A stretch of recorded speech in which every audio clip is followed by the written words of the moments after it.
Ya Bang, izin buka masker Ya. biar kita ngobrol ya. Ya. Ya, Assalamualaikum warahmatullahi wabarakatuh. Alhamdulillah hari ini saya bisa bersilaturahmi dengan tokoh, kita bilang apa ya, yang digadang-gadang. Yang digadang-gadang calon gubernur. Jadi saya akan berbicara dengan calon gubernur. Iya. Tadi kita tanya, benar atau tidak calon gubernur? Sudah ada sama saya Bang Nasir Jamil. Assalamualaikum Bang. Waalaikumsalam warahmatullahi wabarakatuh. Jadi apa kabar Bang? Alhamdulillah baik. Jadi lagi reses di Aceh atau? Ya, kami sedang reses ini. Anggota DPR RI, DPD RI sedang menjalani masa reses di daerah pemilihannya. Ya, tentu saja dalam situasi pandemi COVID-19, reses ini memang agak berbeda dengan reses-reses di masa normal. Sebelum Covid ya?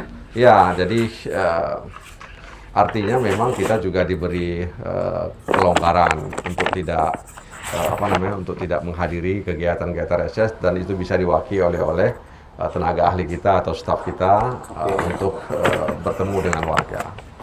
Baik. Itu kelonggarannya.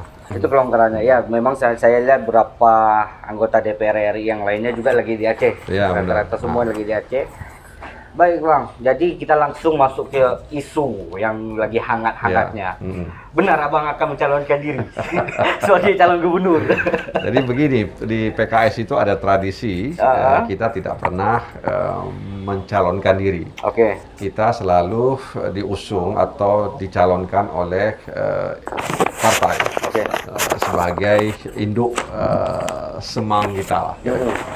Jadi partai, meskipun memang dalam rapat kerja wilayah, dalam rapat kerja daerah, PKS mengusung beberapa nama untuk digadang-gadang sebagai calon gubernur. Satu di antaranya nama saya, M. Nasir Jamil. Ya, tentu saja mencantumkan nama-nama orang lain di luar kader partai, karena partai juga realistis ya dengan situasi dan kondisi yang ada di tengah masyarakat. Kita juga realistis dengan perolehan kursi kita saat ini. Baik. Ya, nah kita nggak tahu nanti pemilu legislatif 2024 kursi PKS berapa. Mudah-mudahan bertambah sehingga agak mudah kita untuk mengusung calon gubernur dari partai PKS itu sendiri. Betul Bang. Jadi saya kira gini Bang, Abang sudah 4 periode ya di Ya, DPR RI. saat ini masuk periode keempat di DPR RI. Periode keempat, salah satu orang Aceh yang legend lah di DPR. bukan di Aceh, di ILC juga kalau memang PKS karena sering juga mengutus Abang ya. Ya, untuk ILC Bang Karni habis itu dengan kirain sudah bosan dengan DPR, ingin ganti kursi. Tapi enggak, misalnya kalau ditunjuk, kemarin Ustadz Mahyar sebagai Ketua PKS Aceh sudah menyatakan dengan jelas di YouTube channel kita juga, ya, sudah memastikan 2024 Nasir Jamil calon gubernur. Ya. Itu udah bisa dipastikan atau belum? Iya, tentu saja itu hal yang pasti ya. Artinya sesuatu yang memang sudah disampaikan oleh Ketua DPW, tapi kan kita tidak tahu perjalanan politiknya seperti apa ke depan. Jadi niat, keinginan, cita-cita itu seperti itu. Nah, tapi kan kita harus lihat realistis. Nah, tentu saja cita-cita, semangat, harapan ini harus dijaga. Nah, karena itu kader-kader PKS diharapkan bisa meyakinkan masyarakat dan juga bisa bekerja sehingga nanti dalam pemilu legislatif 2024 PKS meraih suara dan kursi yang signifikan sehingga diharapkan bisa mengusung sendiri tanpa harus melibatkan partai lain. Tapi bukan berarti kemudian PKS tidak bekerja sama dengan partai-partai tersebut, karena pada prinsipnya PKS itu selalu ingin bekerja sama dengan partai-partai politik lainnya. Betul. Nah, artinya kalau kita sudah punya modal besar, itu artinya kan kita akan lebih mudah untuk mengelola modal itu ketimbang modal kita sedikit. Jadi 2024 di bulan Februari itu adalah penentuan apakah PKS di Aceh mendapatkan modal sosial yang besar, sehingga modal sosial inilah yang nanti akan menjadi modal politik untuk mencalonkan diri sebagai calon gubernur Aceh 5 tahun mendatang. 5 tahun datang. Baik, kita masuk dalam kondisi sebagai anggota DPR, Mas. Oke. Melihat kondisi Aceh yang hari ini dengan COVID, dengan dilema pemerintahan hari ini simpang siur ya. Iya. Dengan dilema pemerintahan hari ini yang simpang siur, yang sempat Aceh dapat 3 tahun berturut-turut ya peringkat Iya. Aceh Iya. peringkat provinsi termiskin di Betul. Sumatera. Iya, betul. Abang melihat apa yang salah sebenarnya? Ya, sebenarnya problem utama kita itu adalah problem kepemimpinan politik. Baik. Di situ sebenarnya, ya. Sementara itu hulunya sebenarnya. Hilirnya tadi itu kita menemukan angka kemiskinan yang belum berkurang. Kita menemukan misalnya pendidikan kita yang belum begitu baik. Kita menemukan misalnya lapangan pekerjaan yang belum tersedia. Nah, kita menemukan misalnya ada disharmonisasi ya antar misalnya kelompok-kelompok masyarakat gitu. Jadi sebenarnya itu hilir. Hulunya itu adalah dalam pandangan saya pribadi kepemimpinan politik di daerah. Ya, baik level provinsi maupun di kabupaten. Nah, tapi kalau kita bicara provinsi tentu ya kepemimpinan politik di level provinsi ini yang kalau saya ibaratkan itu harus seperti lokomotif. Ya, jadi kalau kita ibaratkan ini kereta api, maka lokomotifnya itu adalah provinsi, sementara kabupaten kota itu ada gerbong. Mengikut ya? Iya, dia harus ikut. Jadi kalau lokomotifnya bermasalah, maka ini akan membuat masalah gerbong-gerbong lainnya. Nah, gerbong-gerbong ini tidak akan bisa berjalan kalau lokomotifnya itu sendiri tidak punya daya tahan, tidak punya kekuatan yang besar. Jadi tidak bisa bergerak untuk mengantarkan masyarakat Aceh menuju yang dicita-citakan. Tidak bisa bergerak untuk kemudian menjadikan uang, ya otonomi khusus bisa mensejahterakan masyarakat, mengungkit ekonomi masyarakat. Ini problem kepemimpinan politik dalam pandangan saya, dan ini tentu tidak bisa kemudian diobati seperti orang main sulap ya, abrakadabra lalu jadi selesai besok. Ya. Jadi ini perlu kesadaran masyarakat ke depan ya, sehingga kepemimpinan ini akan berdampak terhadap situasi dan kondisi di Aceh. Nah, Aceh di di era sebelum ini ya, misalnya di tahun-tahun 2000 katakanlah di 2002 kemudian sampai 2010 2012 itu sering sekali menjadi kajian, menjadi perhatian banyak orang. Tapi hari ini memang Aceh sudah tidak menjadi epicentrum orang untuk melihat Aceh. Nah, bisa jadi karena ada situasi dan kondisi di Aceh yang memang tidak membuat orang menjadi minat untuk melihat Aceh itu. Nah, ini kan satu hal yang harus kita evaluasi juga. Jadi sebenarnya kuncinya itu ada pada kepemimpinan. Kepemimpinan ya. Kepemimpinan.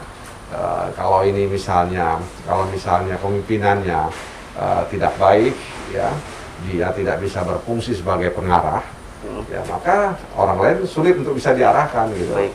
Nah, ini problem kita itu. Jadi yang kita temukan di lapangan seperti saya katakan itu sebenarnya hilir ya. Hilir itu ya, itu bukan hal yang utama. Utamanya itu adalah adanya problema kepemimpinan politik di daerah. Akibatnya berdampak efek samping ya. Berdampak terhadap situasi politik yang ada di Aceh, berdampak dengan pendidikan di Aceh, ekonomi di Aceh, dan warna-warni sosial yang ada di Aceh.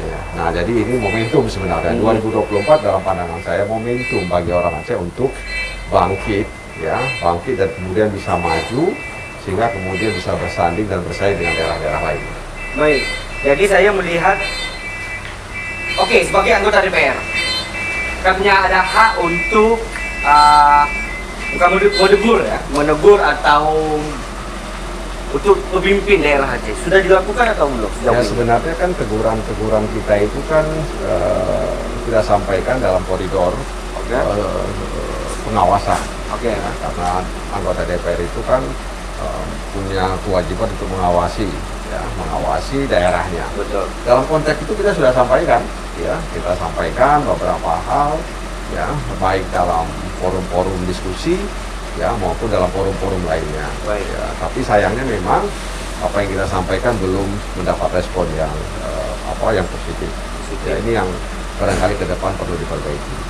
Baik, jadi apa yang bisa dilakukan sedangkan kan pemimpin sebelum PJ ya? Ya. 1 tahun. Apa yang harus dia kejar di akhir masanya? PJ itu, ya, PJ di Aceh itu kemungkinan 3 tahun lebih kurang. Lama, Pak. 3 tahun ya? Ya. Jadi mereka akan misalnya memulai nanti di Juli 2022. Kemudian Juli 2023. Oke. Kemudian Juli 2024. Ya. Dan tentu saja pilkada itu kan direncanakan November 2024. Nah, tentu saja mereka akan nanti berakhir di 2025. Nah, karena itu memang harapan kita kepada pemerintah pusat ya, untuk bisa menempatkan PJ itu ya orang yang memahami ya, seluk-beluk pemerintahan, hubungan politik antara DPRA dan eksekutif, betul. Dan ya bisa mempersiapkan pilkada itu secara jurdil, ya jujur dan adil. Ya. Dan kemudian 3 tahun lebih kurang itu dia harus bisa memaksimalkan dan mendayagunakan dana khusus untuk mesejahterakan masyarakat, sehingga dalam waktu lebih kurang 2 tahun ketika nanti memasuki pilkada ya, masyarakat kita itu tidak dibebani lagi dengan himpitan-himpitan ekonomi ya. Jadi secara ekonomi dalam tanda kutip mereka sudah selesai, sehingga mereka akan lebih rasional untuk memilih siapa yang layak memimpin mereka dan memimpin Aceh ke depan. Aceh ke depan, betul. Jangan terlalu banyak silpanya lah, Pak. Jangan silpa bentar-bentar. Ya, jadi silpa itu menunjukkan bahwa ada apa namanya, ada tekat. Ya. Tekat yang tidak bulat. Ya, jadi antara pikiran dan tindakan itu akan bisa terwujud kalau ada tekat yang bulat. Baik. Tekat yang kuat. Jadi oleh karena itu saya katakan silpa itu menunjukkan bahwa tekat kita tidak bulat, tekat kita tidak kuat, sehingga cita-cita kita belum bisa diimplementasikan dalam bentuk kerja-kerja di lapangan. Oke, baik Bang Nasir. Jadi saya ingin cerita sedikit sosok Bang Nasir. Nanti ada waktu kita bahas tentang profil kehidupan, biografi Bang Nasir Amil. Tapi nggak sekarang. Tapi saya bocorin sedikit, beliau, saya cuma WhatsApp. WhatsApp Bang Nasir. Jadi tiba-tiba ditelepon langsung beliau. Bapak salah satu pejabat yang langsung tanpa melalui asisten atau melalui pihak ketiga, yang langsung itu salah satu menunjukkan mungkin pemimpin yang dekat dengan rakyat. Amin. Nanti ya. Ya betul. Saya banyak Bang, saya berteman dengan pejabat lain, tapi pasti melalui orang ketiga. Ketika di lokasi baru bertemu, baru ngobrol langsung. Kalau Bang, bahkan pakai bahasa Aceh, pakai bahasa Aceh, orang temannya Kapolri, temannya Panglima. Jadi satu kehormatan bagi saya. Abang langsung telepon, ya sentuhan ya. Terus ya rakyat seperti itu yang hari ini. Mungkin saya kangen dengan pemimpin yang seperti itu. Amin, amin. Ya, yang sentuhan-sentuhan langsung kepada rakyat, Bang. Jadi jaga kesehatan dulu terus, karena kondisi memang kita belum tahu kapan pulih. Kondisi ya kita bisa melindungi kita dan orang sekitar lah, Bang ya. Kalau bicara staf tadi, sebenarnya saya ada staf sedang di Aceh ya, 3 orang. Satu sedang di Rosmonge, 2 sedang di Banda Aceh. Tapi saya tidak menggunakan staf untuk menghubungi. Iya kan? Iya benar. Langsung habis itu tiba-tiba tadi saya di rumah Dadar, ditelepon, wah harus berangkat langsung. Jadi langsung beliau yang, kalau saya yakin insya Allah ya untuk kedepannya kalau mencalonkan diri juga Pak, walaupun memang ada alasan nanti ya, tapi jangan terlalu dipotong lah dengan rakyat, karena memang sentuhan-sentuhan itu penting, dan saya kira dan saya pikir ini salah satu contoh pemimpin yang diidamkan. Cerdas, sudah diakui 4 periode, ILC ya, komisi 3 lagi. Ya, jadi insya Allah kedepannya dan calon-calon lainnya juga insya Allah yang berbobot juga Bang. Insya Allah. Mudah-mudahan ke depan ada banyak calon-calon yang punya bobot dan punya bibit. Betul. Sehingga kemudian Aceh bisa tercerahkan. Tercerah dan main di pemilu 2024 mainnya fair lah.